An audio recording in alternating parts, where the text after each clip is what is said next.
Hello and welcome to News Center. I'm Parikshit Luthra. More than 600 families in Joshimath have been impacted and over 60 families have been shifted to temporary relief centers after cracks developed in their homes have worsened in the past few days.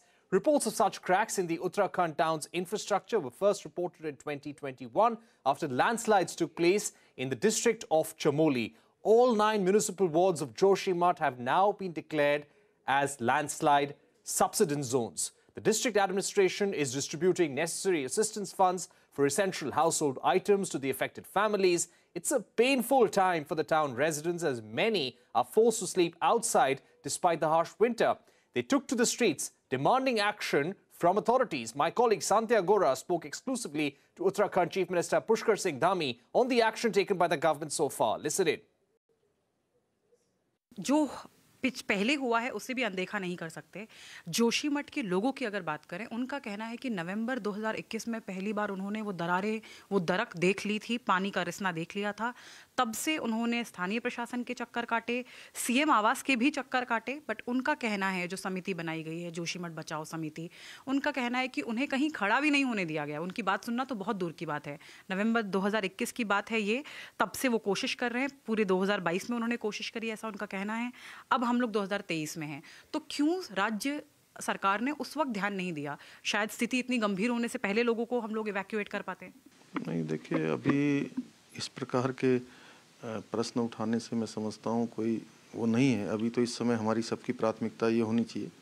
मैं उन समिति के लोगों से भी मिला था और सभी से हमने कहा कि अभी सब लोग एक टीम भावना के रूप में आकर अभी काम करें। बाकी जो इसका विश्लेषण है वो हम लोग स्थिति ठीक हो जाए, सब लोगों को हम बचाव कर पाएँ, उसके बाद हम स्थितियों का विश्लेषण करेंगे। और ये केवल जोशीमठ शहर ही नहीं, अभी जोशीमठ की घटना आई है, लेकिन जोशीमठ के साथ साथ जितने भी इस प्रकार के शहर बसे हुए हैं, सभी का देखना पड़ेगा कि कितना वेट इसमें धारण हो सकता है। सरकारें चाहे किसी भी पार्टी की हों, वादा करती हैं, लेकिन जब उसको इम्प्लीमेंट करने की बारी आती है तो वहाँ पे प्रॉब्लम, वहाँ तक दिक्कत वहाँ आ जाती है। अब देखिए, मैं अगर बहुत पीछे जाऊँ तो 2013 के फ्लैश फ्लड्स की बात कर लेते हैं। उसके बाद भी उस वक्त भी बहुत दावे उस वक्त की सरकार ने किए थे।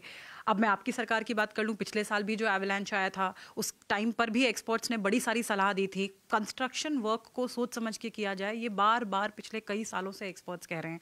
लेकिन चाहे आपकी सरकार हो, चाहे आपसे पहले की सरकारें हों, कोई भी इस पर ध्यान देता हुआ फिलहाल उत्तराखंड में नज़र नहीं आ रहा है, क्योंकि एक्सपर्ट्स रिपोर्ट दे चुके हैं कि कितनी बार मना करने के बावजूद भी कंस्ट्रक्शन वर्क ना सिर्फ चल रहा है, बल्कि बढ़ता भी जा रहा है। और ये खतरा और भी जगहों को हो रहा है उत्तराखंड में।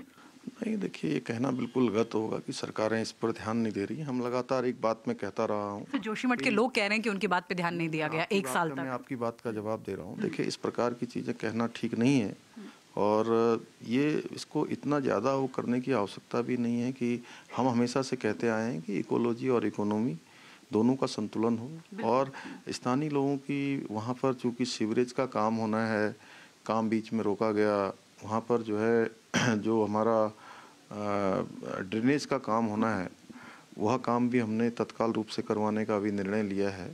जो भी चीज़ें उसके लिए खतरे की हैं या जिन कारणों से ये हो रहा है, मैंने कहा कि अभी कह पाना जल्दबाजी होगा कि किन कारणों से आया है। एक बार रिपोर्ट आएगी तो उस पर हम लोग पूरी तरह से सख्ती से काम करेंगे। And joining me now to take this discussion forward is Dr. Kalachand Sen, Director